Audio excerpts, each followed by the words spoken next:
मैं आपको धन्यवाद देना चाहती हूँ कि इस महत्वपूर्ण मुद्दे पर आपने मुझे बोलने का मौका दिया। ये अलग बात है कि सत्ता पक्ष के लोग सब मेरे बोलने से पहले ही भाग गए। आइए आइए, आपको देख के मैं खुश थी कि आप वापस आ गए। सबसे पहले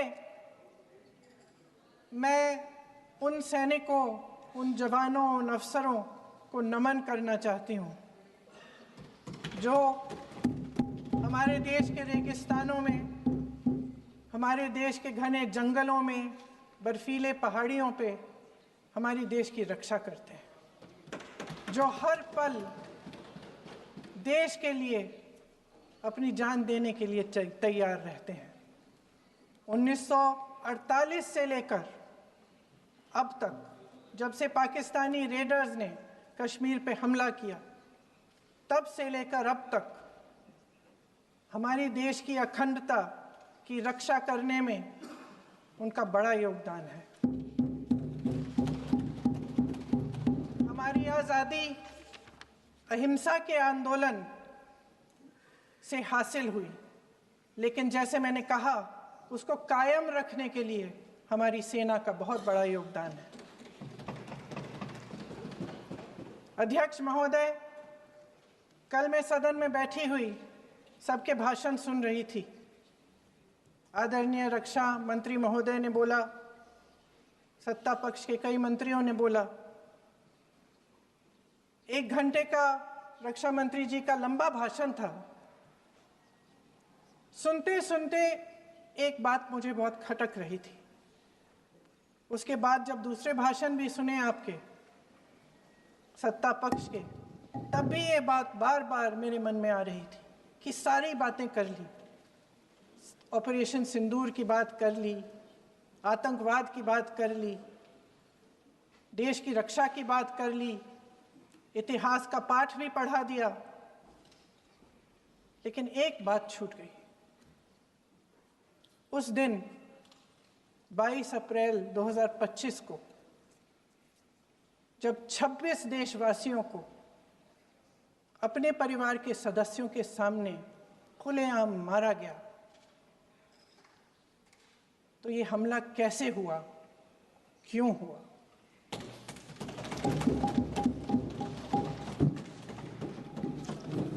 अध्यक्ष महोदय, ये लोग बैसारन वैली में, पहलगाम के पास कश्मीर में क्या कर रहे थे? आजकल पब्लिसिटी का दौर है, प्रचार का ज़माना है। कुछ समय से हमारी सरकार ये प्रचार कर रही थी कि कश्मीर में आतंकवाद ख़त्म हो गया है, कि कश्मीर में शांति है, अमन चैन है। प्रधानमंत्री जी ने खूब भाषण दिए, देशवासियों को कहा कि चलिए कश्मीर चलिए, सैर करिए। कई बार मैंने ये भी देखा मीडिया पर, टीवी पर, कि कश्मीर जाइए, ज़मीन खरीदिए, अब वहाँ अमन चैन है, शांति का वातावरण है। इसी बीच शुभम द्विवेदी, एक कानपुर के नौजवान, और उनके पूरे परिवार ने तय किया कि वो कश्मीर जाएंगे। शुभम द्विवेदी की 6 महीने पहले शादी हुई थी। उसकी पत्नी ने कहा कि उनके बीच एक ऐसा रिश्ता था, प्रेम और दोस्ती का ऐसा रिश्ता था कि वो एक दूसरे को बच्चों की तरह हंसाते थे। सोशल मीडिया पर एक वीडियो भी जारी है जिसमें पूरा परिवार एक साथ बैठा हुआ ताश खेल रहा है और ऐसे हंस रहे हैं कि उस वीडियो को देख के किसी का भी दिल टूट जाए कि इस परिवार को इस तरह से उजड़ने क्यों दिया हमने। 22 अप्रैल 2025 को बैसारन वैली में मौसम का मिजाज अच्छा था। जैसे हर रोज़ लगातार 1000 से 1500 लोग वहाँ पहुँचते थे, उसी तरह से उस दिन भी तमाम पर्यटक वहाँ पहुँचे। वहाँ का रास्ता आसान नहीं है अध्यक्ष महोदय जी, जंगल से जाना पड़ता है, पहाड़ों के बीच जाना पड़ता है, घोड़े से जाना पड़ता है। ये परिवार वहाँ पहुँचे, मौसम सुहाना था, उनके बच्चे ट्रैम्पोलिन पे खेल रहे थे, कोई जिपलाइन कर रहा था, कोई चाय पी रहा था, तो कोई कश्मीर की सुंदर वादियों की ठंडी हवा का मज़ा ले रहा था। शुभम अपनी पत्नी के साथ एक स्टॉल पे खड़े थे। तभी अचानक 4 आतंकवादी जंगल में से निकलते हैं और शुभम को वहीं अपनी पत्नी के सामने मार डालते हैं। उसके बाद वे वहाँ से पूरे वैली में 1 घंटे के लिए लोगों को चुन चुन कर मारते हैं। किसी के पति को अपनी पत्नी के आंखों के सामने, किसी के पिता को अपने बेटे के सामने, चुन चुन कर 26 लोगों को मार डालते हैं। शुभम की पत्नी घबराकर वहां से भागने की कोशिश करती है, अपनी जान बचाने के लिए जंगल की तरफ दौड़ती है। वहां पता चलता है कि तमाम लोग जंगल की तरफ दौड़े हैं और अपनी जान बचाने की कोशिश कर रहे हैं। कोई अपने बेटे का हाथ पकड़ के पहाड़ों पर घसीटता हुआ जा रहा है, कोई कश्मीरी घोड़े वालों और गाइडों की मदद लेते हुए चले जा रहा है। कोई रास्ता नहीं है, कोई तरीका नहीं है, लेकिन किसी न किसी तरह से शुभम की पत्नी के शब्दों में किसी ऐसी शक्ति ने हमको बचा कर रखा कि हमें किसी न किसी तरह से हम अकेले नीचे पहुंचे। और मैं उनके लफ्ज पढ़ना चाहती हूं, क्योंकि उन्होंने कहा कि इस पूरे समय जब 1 घंटे के लिए चुन चुन कर भारतीय नागरिकों को मारा जा रहा था, इस पूरे समय उसे एक सुरक्षाकर्मी नहीं दिखा, एक सैनिक नहीं दिखा।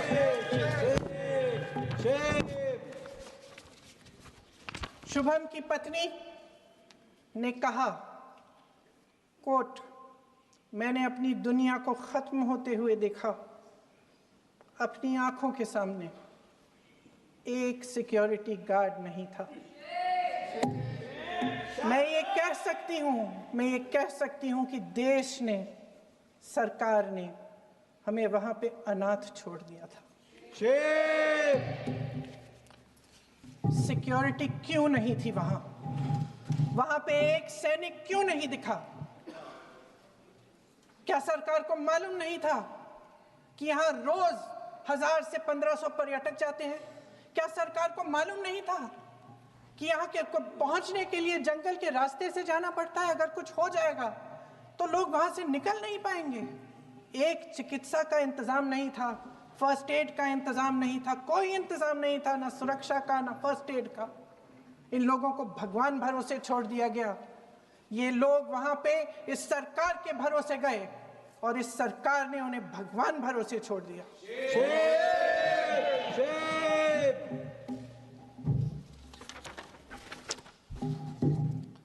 मैं पूछना चाहती हूँ, ये किसकी जिम्मेदारी थी? इस देश के नागरिकों की सुरक्षा की जिम्मेदारी किसकी है? क्या इस देश के प्रधानमंत्री की नहीं है? क्या इस देश के गृह मंत्री की नहीं है? क्या इस देश के रक्षा मंत्री की नहीं है? क्या एनएसए की नहीं है? अध्यक्ष महोदय, पहलगाम हमले से सिर्फ 2 हफ्ते पहले हमारे गृह मंत्री महोदय जी कश्मीर गए थे। किस लिए गए थे? जो सुरक्षा की व्यवस्था है इसको देखने के लिए गए थे, इसको रिव्यू करने के लिए गए थे। और उन्होंने वहां कहा कि आतंकवाद पर विजय प्राप्त हुई है। ये 2 हफ्ते पहले है। 3 महीने बाद JNK के गवर्नर साहब एक आम इंटरव्यू में ऐसे ही चलते चलते कह देते हैं कि हाँ, बैसारन वैली में बहुत लापरवाही हुई और इसके लिए मैं जिम्मेदारी लेता हूँ। ऐसे ही चलते चलते, और वो बात होती है, ख़त्म भी वहाँ होती है और वहीं ख़त्म हो जाती है। उनसे जिम्मेदारी ली भी नहीं जाती, कोई सवाल नहीं उठाता, कोई जवाब नहीं देता। अध्यक्ष महोदय, उस हमले की जिम्मेदारी एक आतंकवादी गुट जिसका नाम TRF है थोड़े दिनों बाद लेती है। कौन है ये TRF? 2019 में ये गुट बना। 2020 में इसने कश्मीर में आतंकवाद का काम शुरू कर दिया और 2020 अप्रैल 2020 से लेकर 22 अप्रैल 2025 तक इन्होंने 25 आतंकवादी हमले किए। गृह मंत्री महोदय ने जब यूपीए सरकार के समय के आतंकवादी हमले गिने तो लगभग 25 गिनवाए थे अभी अपने भाषण में। इस गुट ने कश्मीर में 25 हमले 2020 और 2025 के अंदर एक पूरी लिस्ट है इन हमलों की।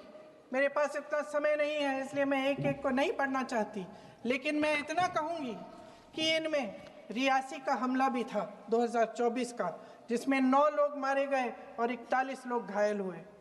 कुल मिलाकर 2020 से लेकर 22 अप्रैल 2025 तक TRF ने 41 सेना और सुरक्षा कर्मियों की हत्या की, 27 सिविलियन की हत्या की और 54 लोगों को घायल किया था। भारत सरकार ने TRF को आतंकवादी संगठन का दर्जा कब दिया? 2020 में दिया, 2021 में दिया, 2022 में दिया, 2023 में दिया। 3 साल बाद, 3 सालों के लिए ये आतंकवादी गतिविधियां कर रहे हैं और आप इनको आतंकवादी संगठन तब कहते हैं 2023 में। इसकी क्या वजह थी? ये सब सरकार के संज्ञान में था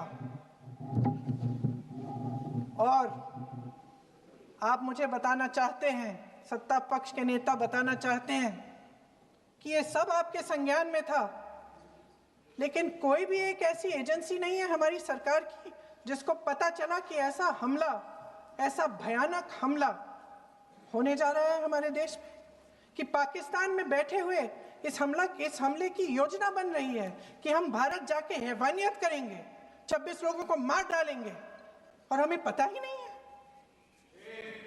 क्या ये हमारी एजेंसियों की विफलता है कि नहीं है? ये बहुत बड़ी विफलता है, एक बहुत बड़ी विफलता है। जानते थे कि ये गुट है, जानते थे कि 5 सालों से ये आतंकवादी हमले कर रहा है, अध्यापकों को मारा, आर्मी के बड़े बड़े अफसरों को मारा, आम जनता को मार डाला, पुलिस वालों को मार डाला, और आप इन पे निगरानी नहीं रख रहे थे। और ये जो एजेंसियां हैं इनकी जिम्मेदारी कौन लेगा? क्या IB चीफ ने अपना इस्तीफा दिया? क्या किसी ने इस्तीफा दिया? गृह मंत्री जी के कार्य क्षेत्र में आता है इंटेलिजेंस ब्यूरो। क्या गृह मंत्री जी ने इस्तीफा दिया? इस्तीफा छोड़िए, जिम्मेदारी ली।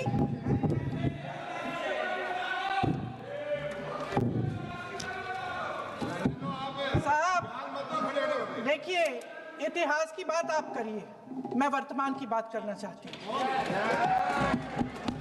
आपको तो एक बहाना चाहिए, आपको तो एक बहाना चाहिए। पूरे परिवार का नाम गिनवा देते हैं। अरे अपनी जिम्मेदारी खुद लीजिए। 11 सालों के लिए तो सत्ता में आप हैं।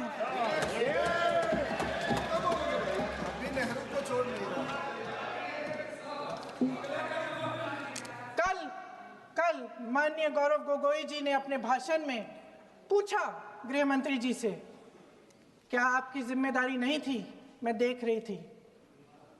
राजनाथ जी, रक्षा मंत्री जी यूं अपना सर हिला रहे थे, कुछ बोले नहीं। अंदर से ये महसूस हुआ होगा कि यहाँ कुछ जिम्मेदारी थी, लेकिन माननीय गृह मंत्री महोदय जी हंस रहे थे, वे हंस रहे थे।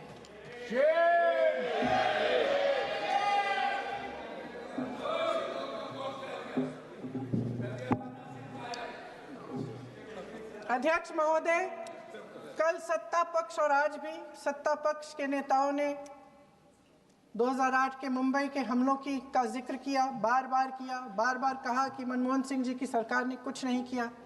ये तो जानकारी होगी ना कि उसी समय जब वो आतंकवादी हमला चल रहा था तभी उन आतंकवादियों को मार डाला था, एक बचा था और उसको भी फांसी दे दी थी 2012 में। महाराष्ट्र के मुख्यमंत्री ने इस्तीफा दिया। देश के गृह मंत्री ने जिम्मेदारी लेकर इस्तीफा दिया। एक जवाबदेही थी पब्लिक के प्रति, एक जवाबदेही थी इस देश की जनता के प्रति, इस देश की धरती के प्रति।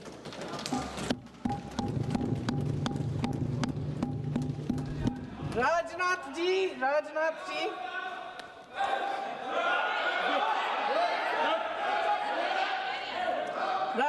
जी तो पुलवामा, उरी और पठानकोट के समय गृह मंत्री रहे थे। आज वे रक्षा मंत्री हैं और हमारे गृह मंत्री महोदय श्री अमित शाह जी के नाक के नीचे पूरा मणिपुर जल गया, दिल्ली में दंगे हुए, पहलगाम में हमला हुआ और आज भी वे उसी पद पर बैठे हैं। क्यों?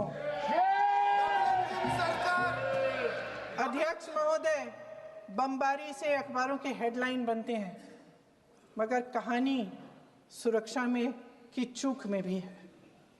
आज देश खोखले भाषण नहीं सुनना चाहता, देश जवाब चाहता है, तसल्ली चाहता है कि सच उससे छिपाया नहीं जाएगा। देश जानना चाहता है कि उस दिन अप्रैल 22, 2025 को क्या हुआ और क्यों हुआ। आप तो खुद अपनी पीठ थपथपाने में लगे रहते हैं। सेना, देश, संसद से सच छुपाते हैं। ऑपरेशन सिंदूर जब शुरू हुआ, हम सब ने समर्थन किया, सब एकजुट होकर खड़े हो गए इस देश के लिए। दोबारा होगा, दोबारा खड़े हो जाएंगे। अगर हमारे देश पे हमला होता है तो यहाँ इस सदन में किसी भी पार्टी का हो, कोई भी हो, सब आपका समर्थन करेंगे। और हमें अपनी सेना पर गर्व है कि उन्होंने इस बार भी दृढ़ता से लड़ाई लड़ी, धैर्य से लड़ाई लड़ी, वीरता से लड़ाई लड़ी। लेकिन इस ऑपरेशन का सिंदूर का क्रेडिट, उसका श्रेय तो हमारे प्रधानमंत्री जी चाहते हैं। सही भी है, ठीक है, सही है, श्रेय ले। ओलंपिक्स में हमारा मेडल आता है, उसका भी श्रेय लेते हैं, लेकिन सिर्फ श्रेय लेने से नहीं होता नेतृत्व, जिम्मेदारी भी लेनी पड़ती है।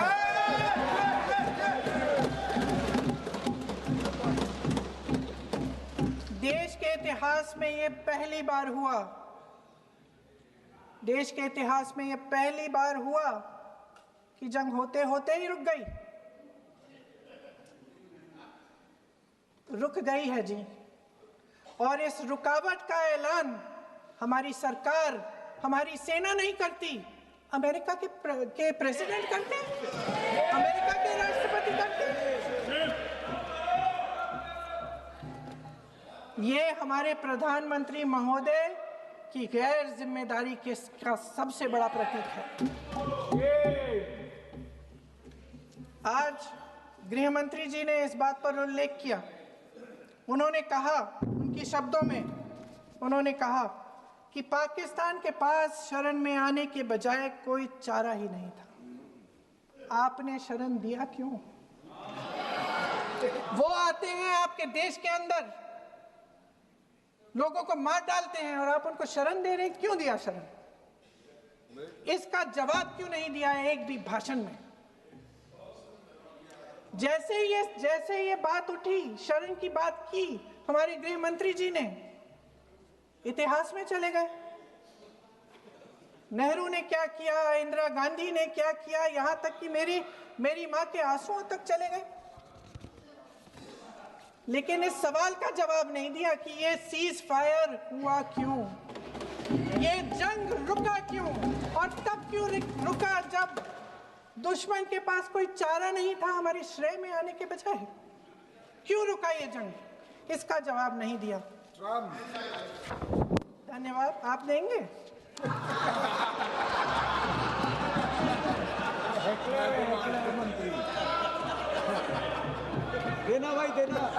आपको टाइम मिलेगा तो, टाइम नहीं मिलेगा आपको शायद। वैसे महोदय, मेरी माँ की आंसू की बात किए, मैं इसका जवाब देना चाहती हूँ। मेरी माँ के आंसू तब गिरे जब उनके पति को आतंकवादियों ने शहीद किया, जब वे मात्र 44 साल की थी। और आज अगर मैं इस सदन में खड़ी हूं और उन 26 लोगों की बात कर रही हूं, मैं इसलिए कर रही हूं क्योंकि मैं उनका दर्द जानती हूं, महसूस करती हूं।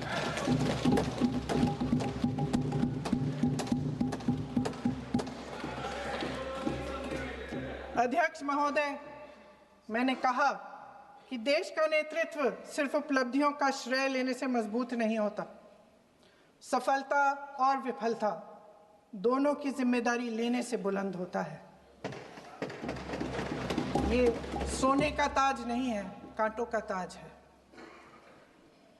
अध्यक्ष महोदय, जब सरकार झूठी और कायर हो तो वे बहादुर से बहादुर सेना के साहस और पराक्रम को भी कमजोर कर देती है। देश को प्रतिशोध के साथ साथ सबके प्राणों की रक्षा का प्रण चाहिए। सेना की शक्ति के साथ सरकार की सच्चाई भी चाहिए। महान देशभक्त शहीद इंदिरा गांधी जी, जिन्होंने सफल कूटनीति के बल पर अमेरिका के राष्ट्रपति निक्सन का मुकाबला करके पाकिस्तान का विभाजन करवाया, बांग्लादेश बनाया, 1 लाख पाकिस्तानी सैनिकों को आत्मसमर्पण करने पर मजबूर किया, उन्होंने कभी इसका श्रेय लेने की कोशिश नहीं की। ऑपरेशन सिंदूर का मकसद अगर पाकिस्तान को सबक सिखाना था तो शायद ये मकसद अभी अधूरा है, क्योंकि हमारी कूटनीति विफल रही है।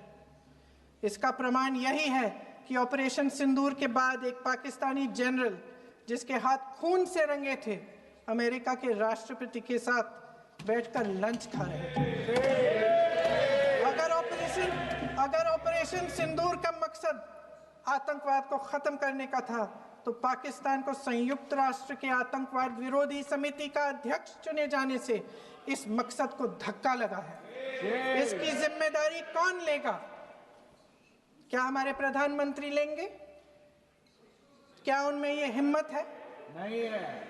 अगर इस ऑपरेशन के दौरान हमारे जहाजों का नुकसान नहीं हुआ तो सदन में इसे साफ साफ कहने से क्या डर है? क्यों नहीं कहा है? कल भी रक्षा मंत्री जी ने कहा कि हमारे इंफ्रास्ट्रक्चर का नुकसान नहीं हुआ, तो जहाजों के बारे में भी बता दें, साफ साफ बता दें, क्या हर्ज है? सच्चाई तो है। सवालों से बचने के लिए ये सरकार हमेशा प्रयास करती है। इसकी राजनीतिक कायरता बेमिसाल है। देशवासियों के प्रति जवाबदेही का एहसास ही नहीं है। सच्चाई ये है कि इनके दिल में जनता के लिए कोई जगह नहीं है। सब राजनीति है, सब पीआर है, सब प्रचार है, सब पब्लिसिटी है। देश की जनता के लिए आपके हृदय में कुछ नहीं रहा। बहुत समय हो गया है आप इस प्रचार में ही लिप्त हैं, जनता को देख नहीं पा रहे हैं। जी माननीय, जो पहलगाम में हुआ, खत्म करती हूँ, जो पहलगाम में हुआ उससे हर एक देशवासी के दिल पे चोट पहुंची है।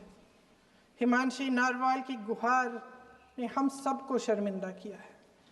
इसीलिए मैं आज यहाँ खड़े हुए एक आखिरी बात करना चाहती हूँ।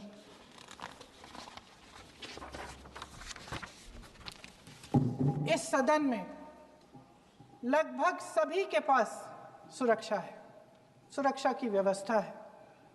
हम जहाँ भी जाते हैं हमारे साथ सुरक्षा कर्मी आते हैं। आपको भी मिल जाएगी, आप मंत्री बन जाएंगे, आपको भी मिल जाएगी। मैं मजाक की बात नहीं कर रही हूँ, थोड़ा सा धैर्य रखिए। उस दिन पहलगाम में 26 परिवार उजड़ गए। 26 लोगों को अपने परिवार के सदस्य के सामने मारा गया।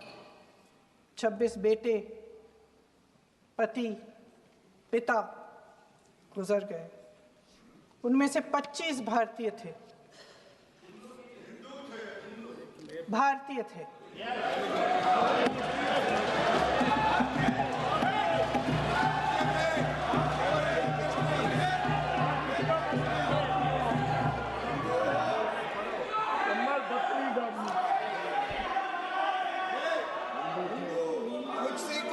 जितने भी लोग बैसारन वैली में थे और जो 25 भारतीय मारे गए, उनके लिए कोई सुरक्षा नहीं थी, कोई सुरक्षा नहीं थी। आप कितने भी ऑपरेशन कर डालें, आप इस सच्चाई के पीछे छुप नहीं सकते, इसे नकार नहीं सकते। आपने उनको सुरक्षित नहीं किया। कोई शर्म नहीं है, कोई शर्म नहीं है, कोई शर्म नहीं है और ना कभी होगी। सुन लीजिए, सुबह भी मैं शिव मंत्र बोल के आई हूं। इनको क्या पता शिव मंत्र क्या है? शिव मंत्र इनका खत्म कर लूं अपना भाषण। शिव मंत्र। मैं एक बार उन 25 भारतीयों के चुप रही। मैं एक बार उन 25 भारतीयों के नाम इस सदन में पढ़ना चाहती हूं, ताकि यहां बैठे हर सदस्य को यह एहसास हो कि वे भी हमारी तरह इंसान थे, किसी राजनीतिक बिसात के मोहरे नहीं थे। वे भी इस देश के बेटे थे, वे भी इस देश के शहीद हैं। उनके परिजनों के प्रति हम सब की जवाबदेही बनती है। उन्हें सच्चाई जानने का हक है। समीर गुहा भारतीय, बिट्टन अधिकारी, मनीष रंजन, हेमंत सुहास जोशी, विनय नारवाल, सुशील नथनियल, अतुल श्रीकांत मोने, सैयद आदिल हुसैन शाह, नीरज वानी, एन रामचंद्रन, संजय लक्ष्मण लेले, माननीय प्लीज।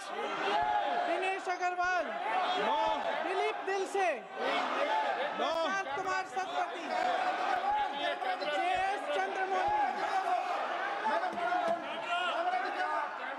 अब आप बोलिए, अब आराम से।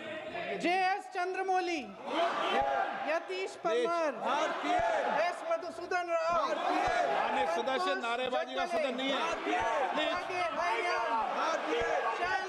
शैलेश कलाटिया, ये तरीका ठीक नहीं है आपका। मंजुनाथ राव, कौस्तभ गणबोटे, शुभम द्विवेदी। जय हिंद।